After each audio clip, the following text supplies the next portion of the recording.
기도하시겠습니다. 하나님 아버지 감사합니다. 오늘 변함없이 귀한 주일을 허락하여 주시고 주님께 나와 예배 드릴 수 있도록 인도하여 주시니 참으로 감사드립니다. 하나님 아버지 또한 주님의 음성 들을 수 있는 시간을 허락하여 주셔서 이 시간 주의 뜻대로 우리가 세워질 수 있도록 인도하여 주시니 감사드립니다. 하나님 아버지 말씀이 선포될 때 이 말씀 가운데서 우리에게 꼭 필요한 말씀이 우리 가운데 새겨지게 하여 주시고 이 말씀을 통하여 우리의 삶이 온전히 주님 바라보게 되는 귀한 역사를 이루어 주옵소서. 말씀 전하는 저에게 함께하여 주셔서 사람의 생각 전하지 아니하게 하시고 오직 하나님의 뜻만을 전하게 하여 주셔서 이 말씀을 통하여 우리 모두가 예수님의 뜻을 경험하는 귀한 시간 되게 하여 주옵소서. 예수님의 이름으로 기도합니다. 아멘.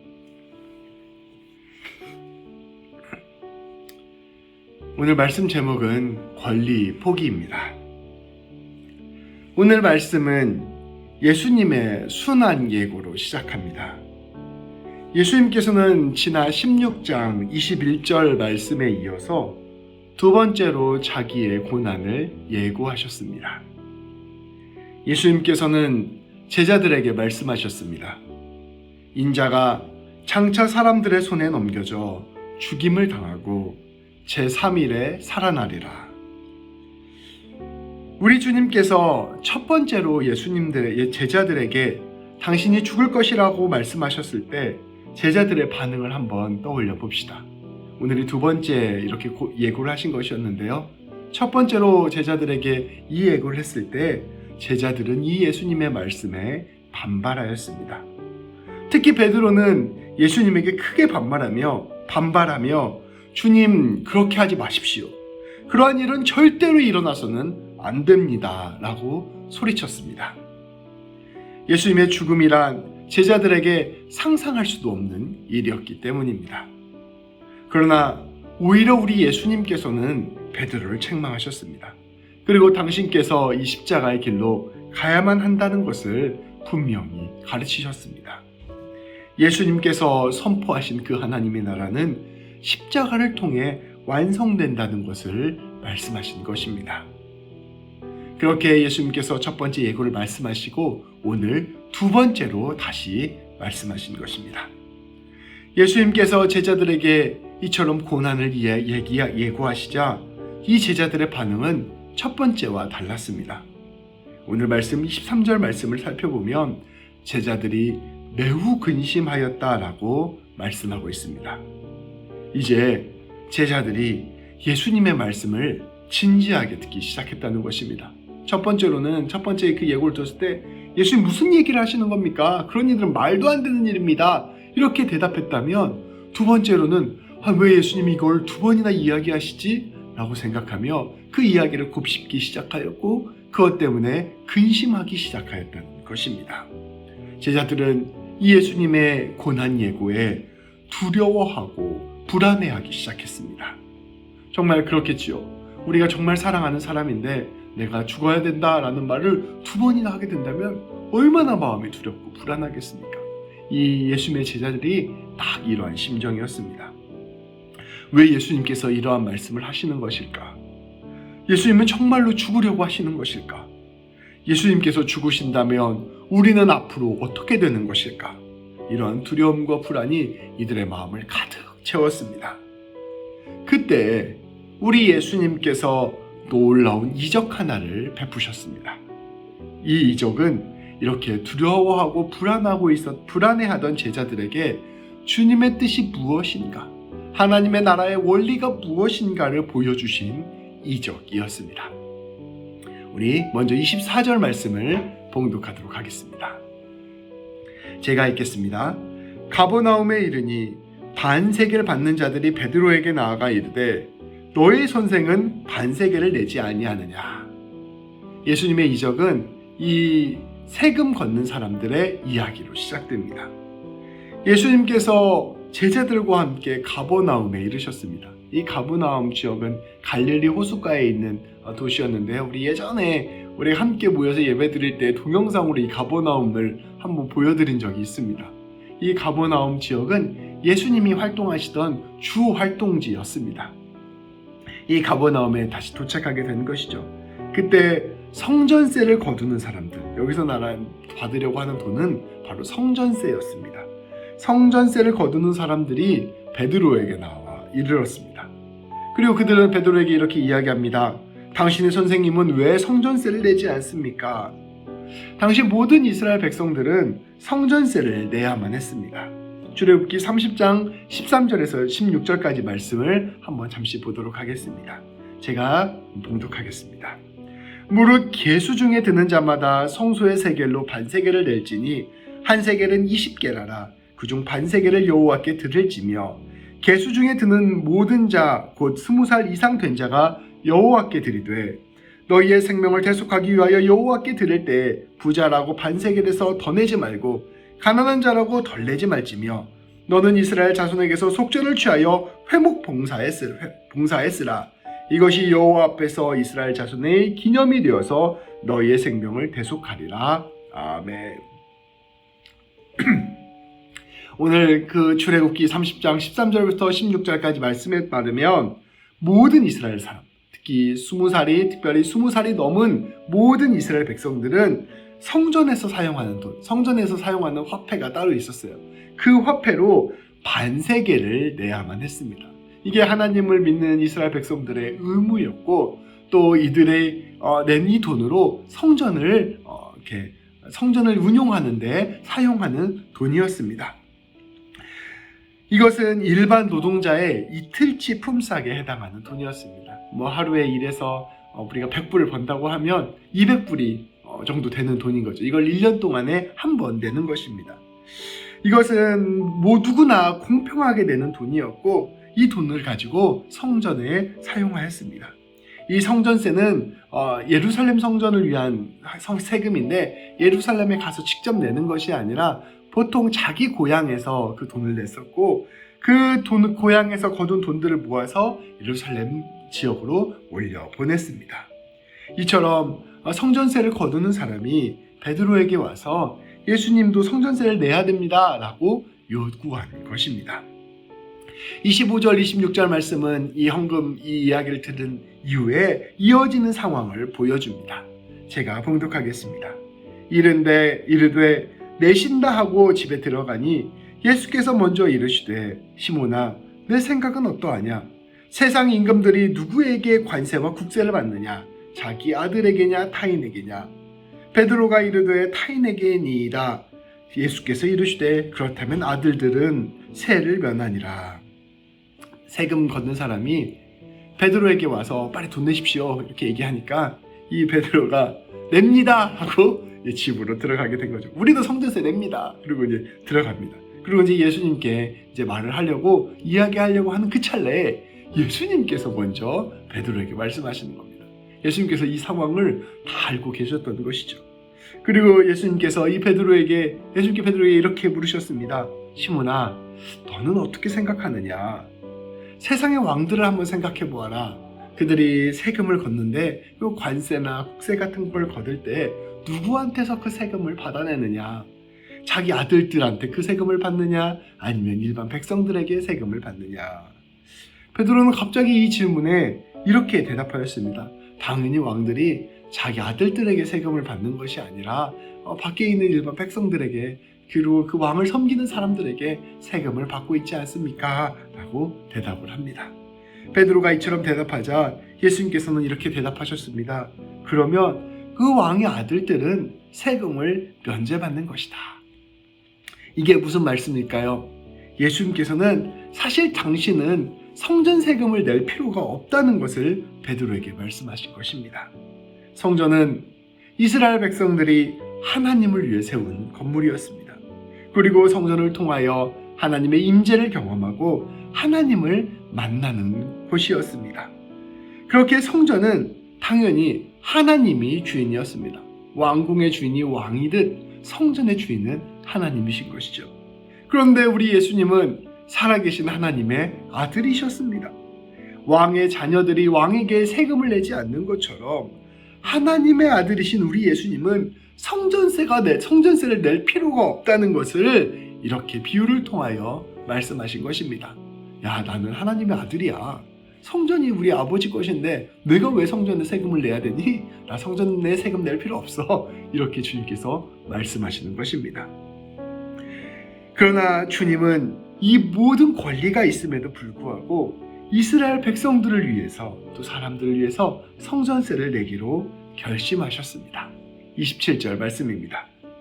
그러나 우리가 그들이 실족하지 않기 위하여 네가 바다에 가서 낚시를 던져 먼저 오르는 고기를 가져 입을 열면 돈 한 세겔을 얻을 것이니 가져다가 나와 너를 위하여 주라 하시니라. 아멘. 예수님께서는 말씀하십니다.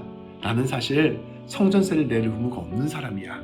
그런데 내가 이 성전세를 걷고 있는 이 이스라엘 백성들을 실족하게 해서는 안 될 것이야.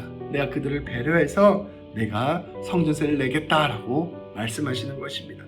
아직 주님께서, 우리 예수님께서 십자가의 사건과 부활을 분명히 보이시기 전이었기 때문에 이스라엘 백성들은 예수님께서 하나님의 아들이심을 알 수가 없었습니다.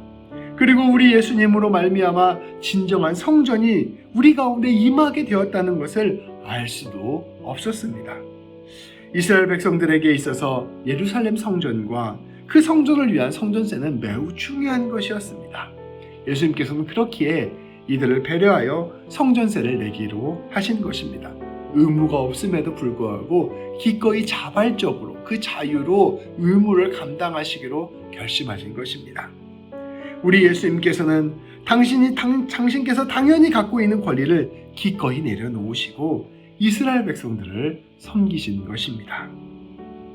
그런데 돈을 마련하는 방법이 엄청 특이합니다. 사실은 이 반세겔은 그렇게 큰 돈이 아니었습니다. 그래서 그저 마련하면 됩니다. 그런데 예수님께서 이 돈을 마련하기 위하여 놀라운 이적을 베푸셨습니다. 예수님께서 베드로에게 말씀하셨습니다. 베드로야, 바다에 가서 낚시를 던져라. 그리고 가장 먼저 잡힌 고기의 입을 열면 그 입 안에 돈 한 세겔이 있을 것이다. 그것을 가져다가 너와 나를 위해 내라 라고 말씀하셨습니다. 이게 반세겔이니까 한 세겔이면 2명 낼 수 있잖아요. 그러니까 이것을 가져다가 너와 나를 위해서, 베드로와 예수님을 위해서 성전세를 내라 라고 말씀하신 것입니다. 저는 이걸 보면서 이런 생각이 들었어요. 아니, 물고기를 어차피 잡을 거면 굳이 그런 이적 베푸시지 않아도 물고기 잡은 거 갖다가 팔아서 내면 되는 거 아닌가? 이런 생각을 하곤 했는데 오늘은 특별하게 예수님께서 그 물고기 입에 한 세겔을 넣으셔서 기적을 베푸시는 것입니다. 주님께서는 왜 이렇게 하셨을까요? 예수님께서는 이것을 우리에게 알려주고 싶었던 것입니다. 자기의 권리를 내려놓고 헌신과 섬김으로써 자신의 것을 내어주려고 할 때, 내가 이것을 감당할 의무가 없음에도 불구하고 기꺼이 내가 누군가를 배려하기 위해서 이 의무를 감당하려고 할 때 우리 하나님께서 그것을 채워주신다는 것입니다. 물고기 입에서 동전이 나온다는 것은 사람의 생각으로는 전혀 생각하지 못할 일이었습니다. 그 물고기가 다니면서 그 한 세겔 동전을 먹어야 되잖아요. 그 물고기를 또 베드로가 잡아야 되잖아요. 잡은 그 안에 딱 한 세겔이 있어야 되는 거잖아요. 이게 얼마나 기적적인 일입니까? 사람의 생각으로는 도저히 상상하지도 못할 그 이적을 통하여 우리에게 필요한 것, 우리가 누군가를 위하여 나의 것들을 내려놓았을 때 우리에게 필요한 그것을 하나님께서 준비시켜 주신다는 것을 오늘 기적을 통하여 보여주시는 것입니다. 오늘 예수님의 이러한 이적의 의미를 아주 잘 보여주는 말씀이 있습니다. 빌립보서 2장 5절로부터 11절까지 말씀입니다. 아주 유명한 그리스도 찬가라고 불리는 말씀입니다. 제가 봉독하겠습니다. 너희 안에 이 마음을 품으라. 곧 그리스도 예수의 마음이니 그는 근본 하나님의 본체시나 하나님과 동등됨을 취할 것으로 여기지 아니하시고 오히려 자기를 비워 종의 형체를 가지사 사람들과 같이 되셨고 사람의 모양으로 나타내사 자기를 낮추시고 죽기까지 복종하셨으니 곧 십자가에 죽으심이라. 이러므로 하나님이 그를 지극히 높여 모든 이름 위에 뛰어난 이름을 주사 하늘에 있는 자들과 땅에 있는 자들과 땅 아래에 있는 자들이 모든 무릎을 예수의 이름에 꿇게 하시고 모든 입으로 예수 그리스도를 주라 시인하며 하나님 아버지께 영광을 돌리게 하셨느니라. 아멘. 예수님께서는 하나님과 동등한 분이셨습니다. 모든 원리를, 모든 권리를 가지신 분이셨습니다. 하나님이시니까요. 그런데 우리 주님은 그 모든 권리를 포기하셨습니다. 포기한 정도가 아니라 자기를 비우시고 종의 형체를 가지사 사람과 같이 되셨습니다. 하나님이 사람이 되신 것입니다. 근데 거기서 멈추지 않으시고 자기를 낮추되 끝까지 낮추사 십자가에서 죽기까지 복종하셨습니다. 인간이 겪을 수 있는 가장 큰 수치, 가장 큰 모멸감을 겪으시며 십자가에서 죽으신 것입니다. 지극히 높으신 분이 지극히 낮은 자리로 내려오신 것입니다. 이 안에는 우리 예수님의 사랑이 있었습니다. 우리 예수님은 그렇게 우리를 사랑하셨기에 지극히 겸손함을 받아들이신 것입니다. 성전의 주인이신 우리 예수님께서 기꺼이 성전을 위해서 세금을 내신 것, 이것은 바로 예수님께서 하신 그 놀라운 역사와 일맥상통하는 이야기였습니다. 이 놀라운 겸손함의 바탕에는 바로 우리 예수님의 사랑, 예수님의 배려, 예수님의 겸손이 있었습니다. 그런데 빌립보서 2장 9절부터 11절까지 말씀은 이 놀라운 겸손의 역전을 우리에게 보여줍니다. 우리 하나님께서 이 예수님을 지극히 높여주셨습니다. 그리고 모든 이름 위에 뛰어난 이름을 주시고 모든 만물이 예수님을 주라시인하게 하셨습니다. 지극히 겸손한 자리에 가셨던 그 예수님을 지극히 다시 높이셔서 예수님의 하나님됨을 높이 드러내신 것입니다.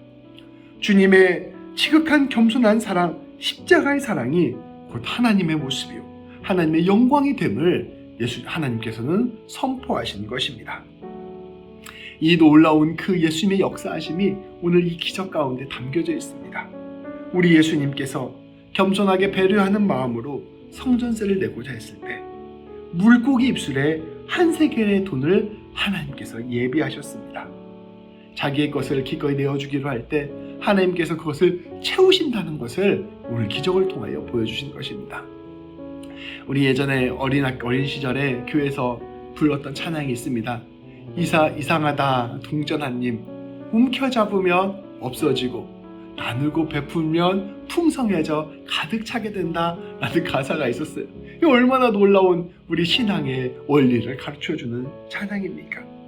우리 예수님께서는 우리에게 보여주십니다.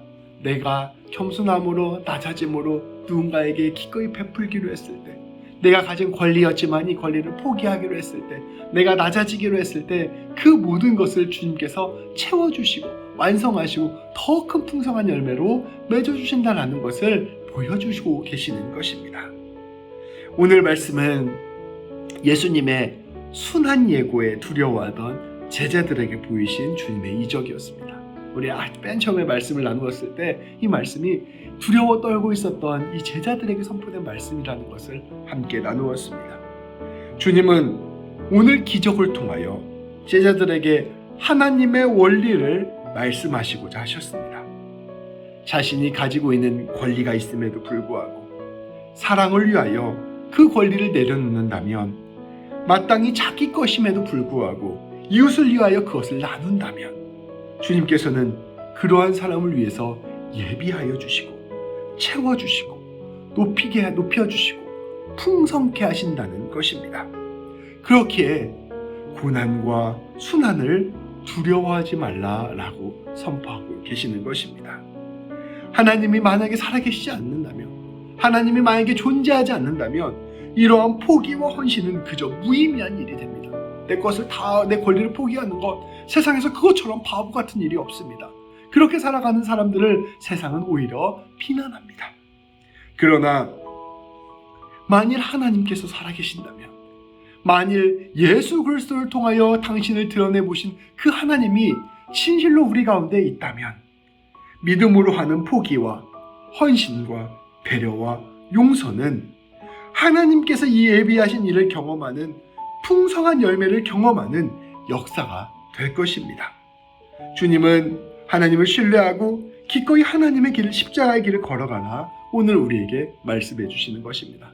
그 길로 가면 내가 망할 것처럼 보이고, 그 길로 가면 내가 실패할 것처럼 보이고, 그 길로 가면 내가 손해보는 것처럼 보이지만 아니다. 하나님께서 그 길을 통하여 너에게 놀라운 기적과 같은 역사를 이루실 것이다 라고 말씀하고 계시는 것입니다. 제가 얼마 전에 한 영상을 보다가 그 김학철 교수님이라고 신약 성경을 가르치는 교수님의 인터뷰 영상을 본 적이 있습니다. 근데 이 교수님께서 이야기하시길 우리 그리스도인의 삶의 원리가 수력발전소와 같다라는 이야기를 하셨습니다. 수력발전소는 어떻게 전기를 만들어냅니까? 높은 곳에 있는 물을 아래로 떨어뜨려서 전기를 만들어냅니다. 그 높은 곳에 있는 물이 낮은 곳으로 내려가면서 그 떨어지는 힘으로 전기를 만들듯이 우리 그리스도인들은 겸손해짐으로, 낮아짐으로, 섬김으로, 사랑으로 그 놀라운 역사를 이루어냅니다. 그것을 통하여 우리는 예수님의 힘과 지혜를 보이는 것입니다. 우리 예수님께서 그렇게 주님의 사랑을 보여주셨습니다.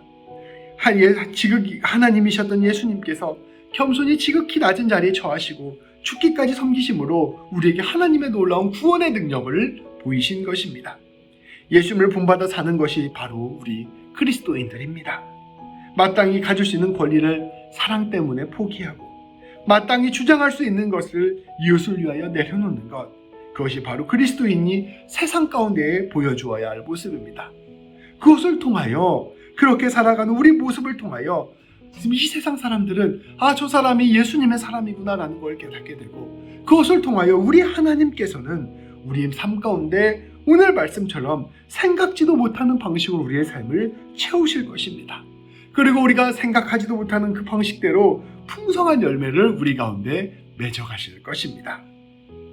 이 놀라운 주님의 원리를 깨닫고 이 놀라운 주님의 부르심에 응답하여 우리가 주님의 모습대로 살아가는 사람이 되기를 주님의 이름으로 축복합니다.